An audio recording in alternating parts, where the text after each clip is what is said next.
क्या हाल है भाई सबके। सब लोग बिल्कुल मजे में हैं। देखो यार, तैयारी तो तुमने अच्छी कर ली है, नो डाउट। बहुत अच्छी तैयारी करी, बहुत मेहनत करा पिछले 3 4 5 महीनों से, या जब से तैयारी कर रहे हो। अपना 110% किया है, सारे कॉन्सेप्ट पढ़े, सारे पीवाई को लगाए, सारा जीएटी पढ़ा, सब कुछ करा। मॉक्स भी बड़े सारे लगा लिए। मॉक्स में गलतियां भी गई, उनसे सीखे भी। लेकिन अब बारी है किस चीज की? अब बारी है असली युद्ध की, अब बारी है लड़ाई की। पेपर बस आ ही गया है, समझ लो। अब पेपर आ ही गया है तो उसके लिए हमारे पास एक अच्छी स्ट्रेटेजी होनी चाहिए कि एनडीए के पेपर को आखिर अटेम्प्ट कैसे करना है। उसी के बारे में आज हम इस वीडियो में बात करेंगे कि एनडीए का जब पेपर आए तो उसको अटेम्प्ट कैसे करें कि बहुत ज्यादा प्रेशर फील ना हो और हम मैक्सिमम स्कोर वहां से निकाल पाए। अगेन, स्टार्टिंग में तुम्हें यह बात बोल रहा हूं मैं, जरूरी नहीं है कि तुम यही स्ट्रेटेजी एज इट इज जो बता दो तुम फॉलो कर लो, नहीं। If you have certain strategy जिसने तुम्हारे लिए मॉक्स में बहुत अच्छा काम किया है, तो definitely you should go for this. Whatsoever I will be telling you here, वो किस चीज पे बेस्ड है? वो मेरे पर्सनल एक्सपीरियंस पे, और पर्सनल एक्सपीरियंस इंडिया में होने वाले डिफेंस के हर एग्जाम को मल्टीपल टाइम क्लियर करने का जो एक्सपीरियंस है वो, उसके अलावा अपने स्टूडेंट्स को मल्टीपल टाइम्स क्लियर करवाने का जो एक्सपीरियंस है वो, उसके बेसिस पे बात करूंगा कि पेपर को डील कैसे करना है, पेपर को लेके आगे कैसे बढ़ना है। सबसे पहले बात करते हैं मेरे भाई मैथ्स की। अगर मैथ्स की हम बात करें तो हमको पता है कि बहुत क्लियर कट बात है कि 120 सवाल आने हैं, लेकिन 120 के 120 नहीं करने। That's the simple thing. 120 के 120 करने हैं क्या? कहीं से नहीं करने 120 के 120 सवाल। इतने सवाल कर लेने अपने को कि एक ठीक ठाक स्कोर आ जाए। सबसे पहले तो सेक्शनल कट ऑफ का जो पार्ट है वो क्लियर हो जाए, और बाकी जितना मैक्सिमम स्कोर कर सकते हैं वो करें। मैं ये मान के चल रखा कि आपने तैयारी ठीक ठाक की है। अगर आपने तैयारी ठीक ठाक की है, मान लो आप एनडीए के पेपर में बैठे हो, एनडीए के पेपर में बैठे आपको वो सफेद पन्ना मिला 120 सवालों वाला, 120 क्वेश्चन आपके पास आ गए। अब ऐसे ही घोड़ों की तरह सीधा भागना स्टार्ट नहीं कर देना कि पेपर आया चलो सॉल्व करना, धड़ धड़ धड़ धड़ धड़ धड़, नहीं। यूपीएससी का पेपर है, साइकोलॉजी के साथ बहुत खेलता है, साइकोलॉजी के साथ बहुत खेलता है वो। पेपर टफ नहीं देगा, ट्रिकी दे देगा। स्टार्टिंग में हो सकता है किसी सेट में कोई बड़े बड़े टफ सवाल दे दे कि देख के तुम डिमोरलाइज हो जाओ। हो सकता है किसी में क्या हो गया, बीच में बहुत टफ सवाल दे दे कि बीच में जाके अपना टाइम खराब करवा लो। और किसी में होता है कि लास्ट में बड़े आसान आसान से सवाल दिए रहते हैं जिस तक हम पहुंच ही नहीं पाते। ये होता है यूपीएससी का तरीका तुम्हारे साथ खेलने का। पेपर इजी देगा, 120 में से आराम से मोर देन 50% सवाल ऐसे देगा जो डुएबल होंगे, आसानी से तुम कर सकते हो और अच्छा खासा स्कोर कर सकते हो। लेकिन कई बार क्या होता है कि हम उन सवालों तक पहुंच ही नहीं पाते, उन सवालों को देख ही नहीं पाते। जैसे ही घर जाते हैं, पेपर देखते हैं, सर पकड़ के बैठ जाते हैं, अरे यार ये क्या हो गया, गड़बड़ हो गई, सारा गुड़ गोबर हो गया। बस उसी गुड़ गोबर से बचने का तरीका बता रहा हूं। देखो भाई, जो मेरा तरीका होता है, जब मैं एनडीए अपीयर करता था मल्टीपल टाइम्स, 3 टाइम क्लियर करने का जो एनडीए का एक्सपीरियंस और बड़े सारे स्टूडेंट्स ने क्लियर किया, उनके बेसिस से मैं जो यूज करता था, मैं यूज करता था 40 40 40 40 40 40 का तरीका मैं यूज करता था। अब 40 40 40 जरूरी नहीं है कि तुम्हें भी ये फॉलो करना है, नॉट नेसेसरी। मैं बाकी दुनिया की तरह नहीं बोल सकता कि तुम यही फॉलो करो तभी तुम्हारा क्लियर होगा। क्यों भाई, ऐसा नहीं होता। मैं अपने एक्सपीरियंस के बेसिस पे बता रहा हूं। ये 40 40 40 की स्ट्रेटेजी क्या होती थी? पेपर लेता था मैं, स्टार्टिंग के 40 सवाल करता था लगातार। सवाल जितने हो रहे नहीं हो रहे, स्टार्टिंग में मैं कभी ओएमआर मार्क नहीं करता था। अगर आपकी आदत है स्टार्टिंग में ओएमआर मार्क करने की, तो मैं उसको गलत भी नहीं बोलूंगा। आपके लिए अगर वो स्ट्रेटेजी काम करे तो definitely this is a wonderful strategy, अगर आपके लिए हेल्पफुल है तो। मेरे लिए क्या होता था कि मैं पहले क्वेश्चन पे मार्क करता था, लास्ट में मैं ओएमआर भरता था, ताकि एक बार क्रॉस चेक भी होते जाए चीजें। ठीक है, तो मैं 1 से 40 तक के सारे सवाल ऐसे देखते जाता था, सॉल्व करता हुआ जाता, जो सॉल्व हो रहा नहीं हो रहा है, मार्क करते हुए आगे बढ़ रहा हूं। अब 1 से 40 में सवाल जो डायरेक्ट सॉल्व हो रहे हैं उनको फटाफट से सॉल्व करो, आगे बढ़ो। कुछ सवाल ऐसे आए हैं जिस चैप्टर को मैंने रेडी ही नहीं किया है, जिस चैप्टर को मैंने रेडी ही अगर नहीं किया, कोई पार्टिकुलर ऐसा चैप्टर है, मैं उसका सवाल पढ़ने में भी उस टाइम पे अपना टाइम वेस्ट नहीं करूंगा। डेफिनेटली नॉट, सवाल पढ़ना ही नहीं है। जब मैंने तैयार नहीं किया वो चैप्टर, भले कितना आसान सवाल हो, उस समय नहीं पढ़ूंगा, आगे बढ़ूंगा मैं। ये एक चीज। दूसरी चीज, मान लो कोई सवाल तुम सॉल्व करने बैठे, तुम 1 लाइन गए, 2 लाइन गए, 3 लाइन गए, और 2-3 लाइन जाने के बाद तुम्हें पता चल रहा है कि भाई अभी भी इसका सॉल्यूशन आता हुआ कोई दिख नहीं रहा है, अभी भी कम से कम 4-5 लाइन जाएगा ये, या हो सकता है उससे भी ज्यादा चला जाए, क्योंकि अभी में फिक्स नहीं है। उसी समय उस सवाल को मार्क कर लेने का किसी भी तरीके से तुम गोला लगा लो, मार्क कर लो, टिक मार दो, कुछ भी कर लो, तुम्हारे अकॉर्डिंग सिंबल होने चाहिए, वो सिंबल लगाओ और वहां से आगे बढ़ जाओ। दूसरा सवाल पकड़ो जो 2 से 3 लाइन में कम टाइम में सॉल्व कर सको, सॉल्व करो, आगे बढ़ो। अब 1 से 40 तक के मैं सवाल देख लेता था, उसके बाद सीधे जाता था लास्ट में, यानी 120 से ऊपर की ओर बढ़ाना स्टार्ट करता था। क्योंकि क्या होता है आमतौर के पेपर्स में कि जो बीच के जो 40 रहते हैं ना, वो लेंदी वाले सवाल होते हैं। आमतौर पे ये लेंदी वाले सवाल होते हैं, टफ नहीं बोलूंगा, लेंदी वाले होते हैं जो तुम्हारा टाइम खराब करेंगे, और टाइम खराब हुआ तो तुम लास्ट के 40 सवाल देख ही नहीं पाओगे। यहां हो जाता सारा खेला गड़बड़। तो मैं क्या करता था, मैं सीधे 120 वाले से ऊपर की ओर सॉल्व करना हो जाता था। अगेन सेम स्ट्रेटेजी, जो सवाल आ गया मार्क किया, जो सवाल लेंदी जा रहा है 2-3 लाइन सॉल्व किया, लेंदी जा रहा है उसको मार्क किया, आगे बढ़ा। कुछ सवाल ऐसे भी मिल जाते हैं जो इसमें भी मिल सकते हैं, इसमें भी मिल सकते हैं, जिसमें से हम A B C D 4 option में से 2 को तो हम एलिमिनेट कर देते हैं, बचते केवल 2 हैं, बचते केवल 2 हैं। इन सवालों को भी उस समय बस मार्क करके रखना है, इन सवालों को भी उसमें बस मार्क करके ही रखना। अभी हमें इन सवालों में ए या बी में से किसी एक पे 50% वाला गेसिंग करके नहीं चलना है, हमें नहीं करना है गेस, मार्क करना, आगे बढ़ना। फर्स्ट गो में अभी हम जो कर रहे हैं इसको बोला जाता है फर्स्ट गो कॉम्पिटिटिव लैंग्वेज में। तो फर्स्ट गो में अपने को जो कंफर्म सवाल है ना कि सॉल्व किया, ये आंसर आया, टक से कोई गलती नहीं है, सही होगा, उसको ही मार्क करना है। फर्स्ट गो में एक भी सवाल पर रिस्क मत लेना, एक भी सवाल पर रिस्क मत लेना। अभी मैथ्स के लिए पार्टिकुलरली अब सेम चीज यहां हमने किया, सॉल्व करते हुए गया, जो सॉल्व हुआ मार्क किया, जो 50% तक गया उसको मार्क करके छोड़ दिया, आगे बढ़ गया। बाकी आगे बढ़ते गए बढ़ते गए बढ़ते गए, अब लास्ट हम 80-81 तक पहुंच गए। अब बचा बीच वाला 40। अब ये बीच वाले 40 के लिए तुम चाहो तो 41 से नीचे उतर जाओ, या नीचे से ऐसे ही बढ़ते हुए चले जाओ। सेम काम करते जाना, जो सॉल्व होते जा रहा है उसको सॉल्व करना है, जो बड़े जा रहे हैं उनको मार्क कर देना 3-4 लाइन सॉल्व करके, जो एलिमिनेट कर दिया उसको मार्क कर देना है, और जो उसको करना ही नहीं है तो फिर उसको देखना ही नहीं है, छोड़ के आगे बढ़ गए। समझ के बात? ऐसे करके क्या किया हमने, अपने गिवन टाइम पीरियड में total 120 question at least go through हो गए। 120 क्वेश्चन हमने देख तो लिया, कम से कम हुए कितने नहीं हुए अभी काउंट नहीं करना। अब क्या करना है, अगर आपने ओएमआर स्टार्टिंग से नहीं भरा है तो अब बारी आती है ओएमआर की। अब ओएमआर भरने के लिए भी मैं 2 तरह की स्ट्रेटेजी फॉलो करता था। पहली स्ट्रेटेजी क्या है, मान लो 2.5 आवर का अपने को टाइम मिल रहा है, 2.5 आवर का अगर अपने को टाइम मिल रहा है तो इधर 2 आवर और 120 क्वेश्चन, या तो 2 घंटे या तो 120 क्वेश्चन। अब सर ये मतलब समझ नहीं, मतलब ये हुआ मेरे भाई कि मान लो कि तुमने 120 के 120 क्वेश्चन 1.5 घंटे में देख लिए। मान लो कि तुमने 120 क्वेश्चन 1.5 घंटे में ही देख लिए। जब 120 क्वेश्चन अगर तुमने देख लिया है ना, ओएमआर उठाओ और मार्क करना स्टार्ट करो, और बहुत ध्यान से ओएमआर मार्क करना, बहुत ध्यान से।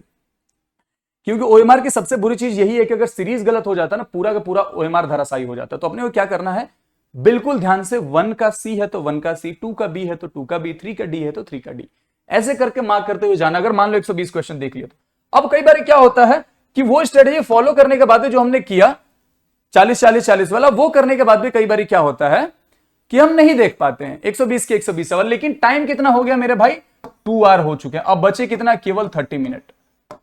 अब केवल 30 मिनट बच रखे हैं। अब मेरे भाई केवल अगर 30 मिनट बचे हैं तो अभी भी अगर 120 सवाल देखने के पीछे पड़े रहेंगे तो हो सकता है कि 120 सवाल देख लें, लेकिन ओएमआर मार्क करने के टाइम गड़बड़ कर दें या टाइम ना मिले। तो 2 घंटे हुए, जितने सवाल देखे ना हम ओएमआर मार्क करना स्टार्ट करेंगे फटाफट से, ओएमआर मार्क करेंगे। अब ओएमआर दोनों केसेस में तुम जिस भी केस में लाई करो ओएमआर मार्क करो। अब काउंट करो कि तुम कहां पे लाई कर रहे हो। अब अगर मान लो कि आपने 50+ क्वेश्चन क्या कर लिए हैं, फर्स्ट गो में मार्क कर दिए, 50+ क्वेश्चन फर्स्ट गो में मार्क कर दिए हैं, तो ladies and gentleman you are on the right place. तुम कट ऑफ बहुत आसानी से क्लियर कर रहे हो। अगर फर्स्ट गो में तुमने 50+ क्वेश्चन मार्क किया तो बहुत आसानी से कट ऑफ क्लियर। 50+ छोड़ो यार, मैं बोल रहा हूं अगर 40 to 45 सवाल भी अगर तुमने फर्स्ट सवाल में मार्क किया है ना, फर्स्ट गो में 40-45 क्वेश्चन भी बहुत आसानी से कर रहे हो, बहुत आसानी से कट ऑफ क्लियर कर रहे हो तुम बिना किसी इश्यू के। अब तुम चाहो तो जो कैलिब्रेटेड रिस्क वाले सवाल थे या फिर जो लेंदी सवाल थे उनको करना चाहो तो करो, या नहीं भी करना चाहो तो छोड़ दो। लेकिन अगर टाइम है तुम्हारे पास, तो अगर तुम इन दोनों कंडीशन में से कहीं पे लाई कर रहे हो, अगर इन दोनों कंडीशन में से कहीं पे लाई कर रहे हो तो यहां पे पकड़ोगे किसको, लेंदी क्वेश्चंस को, जिसका तुम्हें पता है कि तुम सॉल्व कर लोगे लेकिन लेंदी पढ़ेंगे। अब मान लो कि 3 लाइन तुमने किसी सवाल का पहले से सॉल्व कर रखा था या 4 लाइन सॉल्व कर रखा था, और 5-6 लाइन जाएंगे सॉल्व करके देख लेते हैं, आंसर आएगा 2.5 नंबर अपना फिक्स है। उन सवालों को पकड़ो, ऐसे करके जितने सवाल आप कर सकते हो कर लो। ये तुम्हारा क्या है, ये अब सारे तुम्हारे दे करके जाएंगे bonus point. Cut off beat off तो सारा यहीं पे क्लियर हो गया है, बोनस पॉइंट है। तुम्हें यहां पे कैलिब्रेटेड रिस्क नहीं मारना है। जैसे ABCD वाला 4 ऑप्शन था, 2 एलिमिनेट कर चुके थे, तुम्हारे लिए वो नहीं है। तुम्हें अपने एक्यूरेसी के साथ ही आगे बढ़ना है। यहां तक तुमने बहुत एक्यूरेसी के साथ मार्क किया, अगर फर्स्ट को मैं 40 45 50 सवाल कर चुके हो तो नहीं मार्क करना है, वो सब चीज छोड़ दो। लेंदी वाले सवालों को करा, अगर 5-6 सवाल थे, 5-6 सवाल भी तुमने निकाल ली और गुड टू गो, बहुत अच्छा स्कोर कर रहे हो मैथ्स में, बहुत अच्छा स्कोर कर रहे हो। अब एक केस होते हैं भाई, अब कुछ बच्चे होते हैं कि सर हमने अटेम्प्ट तो कर लिया 120 का सवाल, 120 से कर लिया, और हमारे पास कितने क्वेश्चन है, केवल 30 क्वेश्चन मैंने मार्क किए। अगर 30 क्वेश्चन मार्क किए मेरे भाई, तब रिस्क है यहां पे, तब तुम्हें अपने अटेम्प्ट बढ़ाने हैं। अटेम्प्ट बढ़ाने का तुम्हारे पास तरीका क्या हो सकता है, तुम्हें कैलिब्रेटेड रिस्क वाले भी सवालों को लेना है, तुम्हें कैलिब्रेटेड रिस्क वालों को भी लेना, मतलब जहां पे जो ऑप्शन एलिमिनेट कर चुके थे, 2 केवल बचे थे, तुम्हें इनमें से भी मार्क करना है और लेंदी वालों को भी पकड़ना, और लेंदी वालों को भी पकड़ना है। सबसे पहले किसे पकड़ोगे, लेंदी वाले को पकड़ो, सबसे पहले लेंदी वाले को पकड़ो, सॉल्व करो, जितना वहां से बोनस ले सकते हो लेकर के जाओ। बोनस लेने के बाद अगर तुम 40 तक पहुंच गए, अगर तुम 40 क्वेश्चन तक पहुंच गए, 40 क्वेश्चन तक पहुंचने के बाद तुम्हें भी कैलिब्रेटेड रिस्क की आवश्यकता नहीं है, नहीं है जरूरत कैलिब्रेटेड रिस्क लेने की। अगर स्टिल मान लो ये लेंदी क्वेश्चन करने के बाद भी तुम 35 के आसपास ही हो ना, तब इनमें से चाहो तो किन्हीं सवालों पर रिस्क ले लो, ए बी में से अपने इच्छा अनुसार किसी एक पे मार्क कर लो। एक बार चाहो एलिमिनेट करने के ए और बी में से कोई, अगर तब भी नहीं कर पा रहे हो तो किसी एक पे मार्क करो, नो डाउट तुम्हारे रिस्क लेना पड़ेगा इतना। लेकिन वही है, एनडीए के पेपर में ना कैलिब्रेटेड रिस्क चलता है, ब्लाइंड रिस्क या ब्लाइंड गेसिंग नहीं चलता, तुक्के मत मारना। कैलिब्रेटेड रिस्क लो, 2 एलिमिनेट कर दिए, एक में किसी पे मार्क कर रहे हैं, लेकिन वो भी जब जरूरत होगा तब। अब दिक्कत क्या होती है, दिक्कत ये होती है ना कि बच्चों के अंदर बड़े सारे सो कॉल्ड एजुकेटर्स ने क्या कर दिया है कि अगर तुमने 75 क्वेश्चन अटेम्प्ट नहीं किए ना, तो बेटा तुमसे नहीं होगा एनडीए। कैसे नहीं होगा बे एनडीए, तुम रोक लोगे क्लियर करने से एनडीए। 40 क्वेश्चन का मतलब पता है, 40 क्वेश्चन का मतलब होता है 100 नंबर। मजाक चल रहा है कोई, 75 पे कट ऑफ है, 100 तो बढ़िया स्कोर हो गया। 100 इधर लेकर के आ गए, और जीएटी में लेकर के कितना आ गए, जीएटी में हम लेकर के आ गए 300 नंबर। 400 नंबर पे कौन सा एनडीए क्लियर नहीं होता है, जरा पूछने उन इंडिकेटर से जो बोलते हैं कि तुम्हारा 70-75 नंबर, 70-75 अगर मार्क नहीं करें बेटा मैथ्स में तो कुछ नहीं हो सकता, सब होता है। एक्यूरेसी पे ध्यान दो सबसे पहले, अगर तुम्हारी एक्यूरेसी अच्छी है तो यू आर गोइंग गुड, अच्छा करोगे। लेकिन एक्यूरेसी भी कम काम करती है जब तुम अच्छे खासे सवाल लगा के बैठो, 40 तक सवाल लगा के बैठो, you are good to go, अच्छा करोगे। बिना मतलब के 70-75 साल। अब कुछ बच्चों का मैं देखता हूं, मॉक में भी, अपने ऑफलाइन सेंटर में भी देखा, बड़े समझाने के बाद लाइन पे आ गए हैं अब ये लोग कि 55 सवाल करके बैठे हैं, लेकिन इनके दिमाग में है क्या कि सर अगर 80 सवाल नहीं करेंगे तो कैसे होगा। अब वो क्या करेंगे, बिना मतलब का तुक्का लेके 30 सवाल मार देंगे, 50-55 के आसपास लाई करेंगे, 25-30 सवाल मार देंगे, और मोस्टली उसमें से गलत होंगे। मोस्टली क्या समझो तो सारे ही गलत हैं। कुछ बच्चों से मैं बात किया, मैंने ऑनलाइन ऑफलाइन दोनों से, कि उन्होंने बोला भैया मॉक लगाया था, और मॉक लगाने के बाद हुआ क्या कि लास्ट में मैंने कुछ सवालों पर रिस्क लिया, ब्लाइंड गेसिंग किया, 10 सवाल मारे जिसमें से 8 गलत हो गए, 10 के 10 गलत हो गए कई बारी। तो समझ रहे हो, तुम अपना निगेटिव अपने नंबर खटवा रहे हो वहां पे। और अगर 0.25 नंबर से भी अगर 75 मिस हो गया तो क्या करोगे, गड़बड़ हो जाएगी ना। इसलिए एक्यूरेसी पे सबसे पहले ध्यान दो। This was all about mathematics.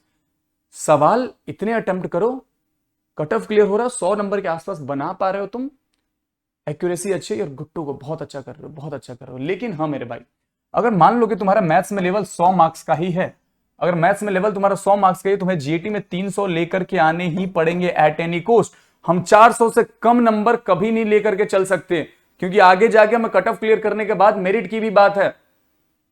350 के आसपास अगर कट ऑफ रहता है तो हम 351 भी नहीं ला सकते ना, केवल कट ऑफ क्लियर हो जाएगा, मेरिट में क्या करेंगे, समझ रहे हो बात है। इसलिए हमें 400 का एक लेकर के चलना पड़ता है बेस की, 400 के आसपास जाना है।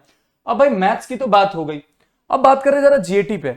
देखो मेरे भाई, जीएटी में अगर पार्टिकुलरली हम बात करें तो 3 सेक्शन होंगे तुम्हारे पास। एक तुम्हारा इधर हो जाएगा इंग्लिश, एक तुम्हारा इधर मैं ह्यूमैनिटीज वाले पार्ट को लेकर के चल लेता हूं, और एक तुम्हारा इधर साइंस वाले पार्ट को लेकर के चल लेता हूं। मेरे भाई सिंपल सी बात है, आई विल सजेस्ट कि इंग्लिश में ना कैसे भी 35 to 40 क्वेश्चन तुम करेक्ट कर दो, 35 to 40 क्वेश्चन कैसे भी करेक्ट कर दो, क्योंकि English is the scoring subject, most scoring मान के चलता हूं मैं तुम्हें, 110% तुम्हें स्कोर दे करके जाएगा। इंग्लिश तुम्हारे लिए सबसे ज्यादा क्रूशियल रोल यहां पे प्ले करता है। इसके जितने स्पोर्टिंग एरर आते हैं सारे पीवाईक्यू से ही आते हैं, सारे पीवाईक्यू से आते हैं। इसमें जरा रिस्क लो, इसमें तुम्हें पीक्यूआरएस सारे करने हैं, पीक्यूआरएस जितने आते हैं तुम्हें सारे करने ही करने हैं। तुम्हें ईडीएम सारे करने ही पड़ेंगे, ईडीएम सारे करने ही पड़ेंगे, और कोशिश करो कि स्पॉटिंग एरर जितना वो भी सारे अटेम्प्ट करो। एंटोनियम सिनोनियम्स जो आएंगे बिना मतलब के तुक्के मत मारना, स्टेटमेंट फॉर्म में आते हैं, समझ के कई बारी हो जाता है, तो वहां पे भी रिस्क लो, मारो। GT is all about risk, GT is all about risk मेरे भाई। जीटी में तुम्हें अटेम्प्ट अच्छे खासे करने पड़ेंगे। मैथ्स के लिए मैं ही हूं जो बताने वाला कि तुम्हें लिमिटेड नंबर ऑफ अटेम्प्ट करने हैं, लेकिन जीटी में तुम्हें अटेम्प्ट थोड़ा ज्यादा करना पड़ेगा। सिंपल सी बात है, जीटी में थोड़ा स्कोर अपने को ऊपर बूस्ट करना है, इसलिए हमें अटेम्प्ट ज्यादा करने पड़ेंगे। That's the simple thing, simple mathematics है। इंग्लिश में 35-40 करेक्ट कर दो। साइंस में मेरे भाई, साइंस में मेरे भाई अगर तुमने बायोलॉजी पीवाईक्यू कर रखा है ना, बहुत मक्खन तरीके से करोगे, बहुत मक्खन तरीके से करोगे। लेकिन इसमें भी अगेन वो सेम चीज यहां भी एप्लीकेबल है। स्टार्टिंग में ब्लाइंड गेसिंग बिल्कुल नहीं लेना, स्टार्टिंग में कैलिब्रेटेड रिस्क भी लिमिटेड ही लेना। एक बार मार्क करके काउंट कर लो तुम कहां पर लाई कर रहे हो। अगर तुम ठीक ठाक कंडीशन में लाई कर रहे हो, you don't need to take blind guessing and all, छोड़ दो। ह्यूमैनिटीज में मेरे भाई, ह्यूमैनिटीज में करंट अफेयर जो है ना, करंट अफेयर तुम्हारा सबसे क्रूशियल रोल प्ले करता है। 10 सवाल आते सिंपल वाले, अगर तुमने पिछले 4 महीने के पढ़े हैं, 4 महीने छोड़ो बे, तुम्हारा सितंबर में पेपर है, अगस्त छोड़ दो, जुलाई जून मई, मैं बोल रहा हूं 10 में से तुम्हारे 7 सवाल इन्हीं 3 महीनों से रहेंगे। मई जून जुलाई से अगर तुमने मई जून जुलाई के भी करंट अफेयर रेडी किया ना मेरे भाई, ये 10 में से 7-8 तुम आराम से मार के ले जाओगे। समझ रहे हो बात। उसके बाद जियोग्राफी पढ़ी होगी, अच्छी कर लोगे। हिस्ट्री थोड़ा सा डिफिकल्ट सेक्शन मैं मान के चलता हूं, थोड़ा सा डिफिकल्ट मान के चलता हूं हिस्ट्री, क्योंकि फैक्चुअल डाटा पूछ देता है, याद नहीं रहता। तो हिस्ट्री में बिना मतलब रिस्क मत लेना। हिस्ट्री या तो आती है या तो नहीं आती है, this is the simple thing. या तो आ रहा है या तो नहीं आ रहा है। वहां कैसे सोचोगे, तो तुम्हें अगर मान लो कि पूछ दिया अकबर के दादा का, फूफा का, चाचा का क्या नाम था, अगर तुमने कभी पढ़ा ही नहीं है तो कैसे बताओगे। सिंपल सी बात है। हालांकि वो नहीं पूछेगा, वो नहीं पूछेगा। तो जस्ट एन एग्जाम्पल कि अगर तुमने पढ़ा है तो तुम मार्क कर दोगे, नहीं पढ़ा है तो नहीं मार्क करोगे। और बहुत ज्यादा सोचोगे तो कंफर्म है कि नेगेटिव मारोगे। बहुत ज्यादा सोचोगे इन दो सेक्शन में तो कंफर्म है कि नेगेटिव मारोगे। तो ये वाला जो सेक्शन है ह्यूमैनिटीज वाला, या तो वो तुम्हें आ रहा है या तो वो नहीं आ रहा है, इसमें टाइम भी ज्यादा नहीं लगता है। अब साइंस में अगर न्यूमेरिकल आ गए तो सॉल्व करोगे आ जाएगा, उसमें टाइम लग सकता है। लेकिन जो फैक्चुअल बातें पूछेंगी, फैक्चुअल बातें अगर पूछा गया तो या तो आ रहा है या तो नहीं आ रहा है। अगर कहीं सुना सुना सा भी लग रहा है ना और रिस्क लेना है तो मार देना। कहीं सुना सा लग रहा है कहीं तो पढ़ा था, यही सी जैसा लग रहा है, तो दिल की आवाज सुनना, मार देना वहां पर। लेकिन कब, जब अटेम्प्ट कम है तो। 300 प्लस मैंने तुम्हें बोला था, 300 प्लस के लिए तुम्हें कितने क्वेश्चन करेक्ट करने, 150 सवाल आते हैं, 75 करेक्ट करने तुम्हें, 75 करेक्ट करना, नेगेटिव कार्ड स्टार्ट, कितना सिंपल है। 50% लाना है, तुम लोग बोर्ड में 90% लाने वाले लोगों में, और बात ये 150 सवाल आते हैं मेरे भाई। आई विल सजेस्ट कि इसमें कैसे भी ना 90 to 100 तक तो अटेम्प्ट लेकर के जाओ, 90 to 100 तक अटेम्प्ट लेकर के कैसे भी जाओ। मेरे अपने एनडीए टाइम में कभी भी 100 के आसपास ही अटेम्प्ट रहा, 100 से ऊपर ही रहा, 100 से कम कभी अटेम्प्ट नहीं किया मैंने जीएटी में, एंड आई डिड वेल। मेरा हर बार अच्छा स्कोर रहा, हर बार अच्छा स्कोर रहा when I was appearing for NDA. Score card अब तो पता नहीं, अब तो वो स्कोर कार्ड डाउनलोड भी नहीं हो सकते पहले वाले, otherwise I would have shown you my score card कि मेरे स्कोर्स क्या रहते थे उस टाइम पे। तो मैं यही सारी स्ट्रेटेजी फॉलो करता था, और ये एक एग्जाम में नहीं है, मैंने मतलब जितने एग्जाम क्लियर किए, चाहे वो एनडीए हो मल्टीपल टाइम्स, चाहे वो सीडीएस हो मल्टीपल टाइम्स। ऑफलाइन पेपर तो यही दो है मेजर, एयरफोर्स XY उस टाइम पे हुआ करता था, एफकैट हो multiple times, Indian coast guard हो multiple times, navy AA SSR हो मल्टीपल टाइम्स। ये सारे एग्जाम क्लियर कर रहा एक स्ट्रेटजी के साथ किए हुए। ऐसे करके पढ़ाई तो तुमने कर ली है, लेकिन इसके साथ आगे बढ़ो। And I am saying ladies and gentleman, you are going to rock it this time. This attempt is your attempt, अभी नहीं तो कभी नहीं, ये बात ध्यान में रखना। बहुत अच्छी तैयारी की है तुमने, अपने अंदर बस विश्वास रखो, छोड़ो दुनिया क्या बोल रही है, कौन बोल रहा है कि पेपर टफ आएगा, क्या आएगा नहीं, बहुत इजी पेपर आएगा। मैं बोल रहा हूं बहुत इजी पेपर आएगा, जो तुमने पढ़ा है वही चाहेगा। और ये ध्यान रखना, अगर तुमसे नहीं हो रहा ना तो बाकियों से होना भी मुश्किल है। शायद तुमने कहीं से भी तैयारी की हो, चाहे तुमने हमारे प्लेटफॉर्म से तैयारी की हो, किसी और प्लेटफॉर्म से तैयारी की हो, मेरा विश यही रहेगा कि मेरे सारे छोटे भाई बहनों का जो सपना है ना, जो ख्वाब है, जो गोल है, वो सब अचीव करें। क्योंकि सारे टीचर्स ने, चाहे वो किसी प्लेटफॉर्म के, बहुत अच्छा पढ़ाया तुम्हें, बहुत अच्छा पढ़ाया। बस वक्त है, सही वक्त आ गया है उसको प्रूव करने का। एंड मुझे तुम पे विश्वास है यार, खुद से ज्यादा जितना तुम्हें खुद पे है ना, उससे ज्यादा विश्वास मैं कर रहा हूं तुम पे कि you are going to make it this time. And remember this, you are going to change the destiny of your family, ladies and gentlemen. You are the one who is going to be the torch bearer of your family, जो सिर्फ अपनी नहीं, आने वाली 4 पीढ़ियों की किस्मत बदलने वाला है। एट द एंड, अगर वीडियो अच्छी लगी तो लाइक, कमेंट, सब्सक्राइब, शेयर, बोलने की तो जरूरत है नहीं, उतना कर ही देते हो। And at the end, ladies and gentleman, अपना ध्यान रखो एंड जय हिंद।